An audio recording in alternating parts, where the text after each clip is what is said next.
के यादव के बारे में एक मीम अभी मैं देख रहा था सोशल मीडिया पर कि उनकी और ममता बनर्जी की बातचीत हो रही है कि यहाँ तो 30% से हम शुरुआत करते थे, यानी ममता बनर्जी कह रही हैं कि यहाँ तो हम 30% से शुरुआत करते थे, तब अखिलेश जी कुछ नहीं हो पाया, और वहां तो आपकी इतनी आबादी भी नहीं है उस खास कम्युनिटी की, और आप दोनों को जोड़कर भी आप 30% से शुरुआत नहीं कर पा रहे हैं, तो आपको कुछ करना पड़ेगा। इसीलिए शायद अखिलेश यादव एक्टिव हो गए हैं। इस प्रकार से बहुत सारी खबरें चल रही है सोशल मीडिया पर।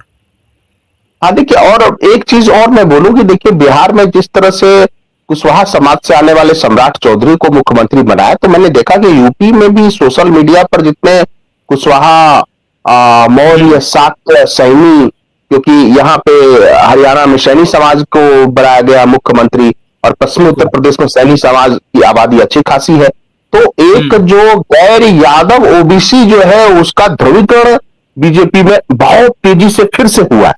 2024 में ये थोड़ा दूर हुआ, लेकिन फिर से मोबिलाइज हुआ है बीजेपी के पक्ष। उनको लग रहा है कि बीजेपी जितना हक सम्मान देना है उतना दे रही है, तो वो देख के भी अखिलेश थोड़ा घबराया हुआ है, और उनको लग रहा है कि राहुल गांधी, एक तो खुद तनाव में है अखिलेश, और अखिलेश का ही वोट लेकर अगर 10-20 विधायक जीत जाएंगे राहुल गांधी के, तो राहुल गांधी फिर उसमें भी पावर बार्गेन करेंगे, अगली बार वो अपनी संख्या और बढ़ाएंगे, डिमांड उनकी बढ़ेगी।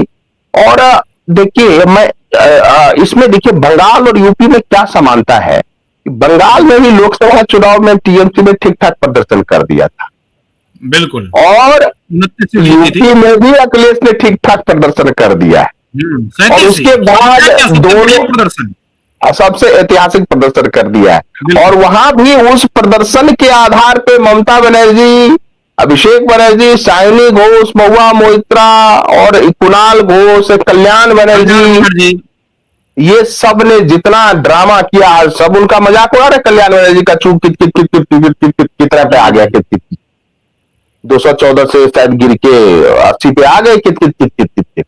तो मुझे लगता है कि अखिलेश ने भी 24 में जो गेन किया था वो खो चुके हैं वो, और खो क्या चुके हैं, क्षत्रिय वोटर्स खो चुके हैं वो, और ब्राह्मण की जो नाराजगी थी उसको भुला नहीं पाए, और कोई बड़ा मूवमेंट भी नहीं खड़ा कर पाए जो करना चाहिए। अब हो सकता है 20 साल हम लोग इंतजार कर रहे हैं, और एक बस ये कह दूं कि 27 में जिन राज्यों में चुनाव है, चाहे वो मणिपुर हो, हिमाचल हो, उत्तराखंड हो, उत्तर प्रदेश हो, इन सब राज्यों में, और एक पंजाब, तो हिमाचल में तो कांग्रेस नहीं है, मणिपुर में भी मुझे लगता है जब भी चुनाव होगा वो मैतेई वोटर्स का कंसंट्रेशन बीजेपी के पक्ष में होगा, और टूकी हो सकता है अपना पार्टी या कांग्रेस को कुछ दें, तो मिला जुला के वहां भी बीजेपी आ जाएगी।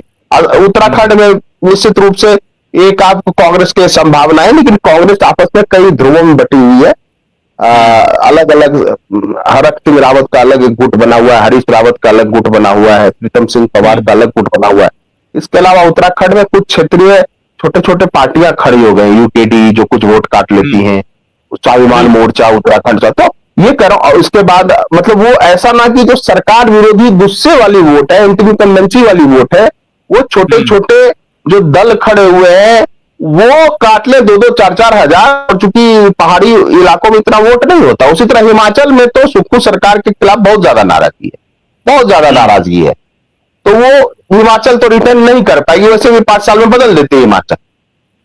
मिला जुलाते पंजाब में बस राहुल के लिए संभावनाएं हैं, इसके अलावा जहां भी चुनाव है कर्नाटक में। आप संजीव जी ये कह रहे हैं कि अभी जो एक प्रकार से ये कहा जा रहा है कि 76% लगभग जो राज्य हैं वहां पर एनडीए, मतलब भारतीय जनता पार्टी या एनडीए की सरकार है, तो आने वाले यानी 2027 में भी जो और 5 राज्य के होने वाले चुनाव हैं वो अब 76% से आंकड़ा बढ़कर 80, 85, 90% के आसपास जा सकता है, आप ये कह रहे हैं।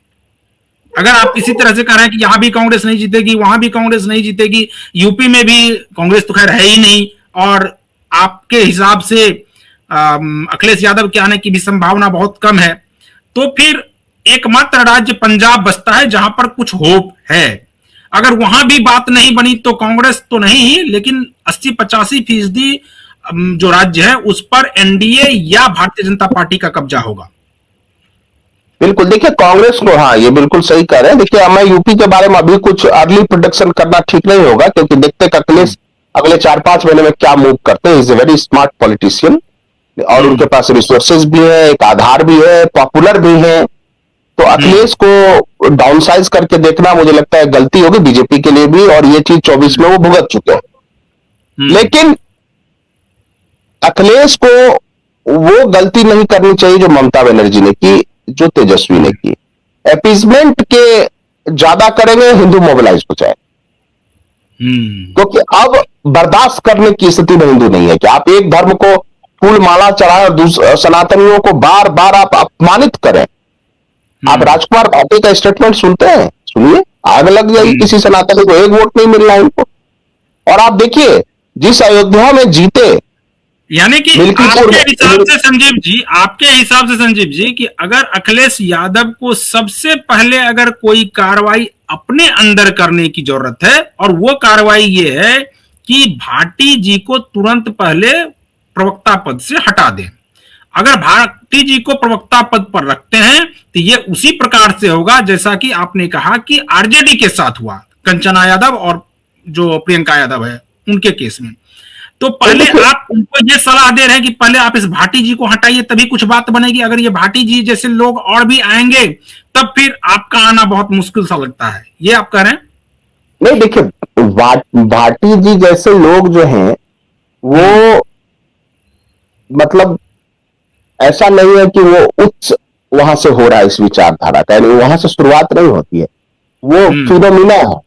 और फिनोमिना जो है, उस फिनोमिना को खत्म करना है अखिलेश को। यानी कि उनको ये नहीं अखिलेश को सोचना चाहिए कि मुस्लिम का वोट लेने के लिए सनातन को अब्यूज करना है। ये फिनोमिना कांग्रेस को समाप्त करने पर चल चुका है, समाप्त हो ही रही है लगभग। इसने ममता का साम्राज्य समाप्त कर दिया, आरजेडी से मट गई, और ये इस फिनोमिना को कंट्रोल, क्या जरूरत है कि आप सेक्युलर कहते हैं, यानी all religion is same before, all religion is equal before constitution. तो किसी एक धर्म को बुरा, किसी धर्म को अच्छा क्या कहना, धर्म का विज्ञान से क्या लेना देना? किसी भी धर्म में आप वैज्ञानिकता क्यों खोज रहे हैं कि ये धर्म वैज्ञानिक है, ये धर्म अवैज्ञानिक है? तो कौन धर्म कहता है कि पृथ्वी चपटा है? आज भी एक धर्म कहता है जो पृथ्वी चपटा है, पृथ्वी गोल नहीं है।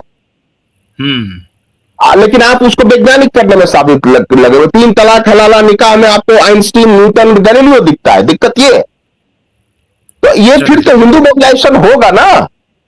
बिल्कुल। चलिए संजीव जी, तो आज हम लोग इस डिबेट को यहीं पर खत्म करते हैं। कल किसी और मुद्दे के साथ फिर हाजिर होंगे। तब तक जो दर्शक हमारे इस वीडियो को यूट्यूब चैनल के जरिए देख रहे हैं, चैनल को सब्सक्राइब कर लीजिए, वीडियो को फटाफट शेयर कर दीजिए, और कमेंट जरूर कीजिए कि आपको ये डिबेट कैसा लगा, और आपको क्या लगता है कि 2027 में यूपी में, अभी से आप बताना शुरू कर दीजिए, क्योंकि अब हम लोगों का लगभग लगातार ये कार्यक्रम जारी रहेगा यूपी को लेकर कि यूपी में किसकी जीत होगी। आप कमेंट करके बता सकते हैं कि आपके एरिया में कौन से दल मजबूत स्थिति में अभी से दिखाई दे रहा है, आप कमेंट कर जरूर बताइए। इसके अलावा अगर आप फेसबुक और एक्स हैंडल पर इस वीडियो को देख रहे हैं तो वहां भी आप फॉलो कर लीजिए पेज को। बाकी तमाम खबरों के लिए क्यूवाइब के साथ बने रहिए। मुझे दीजिए अनुमति, नमस्कार।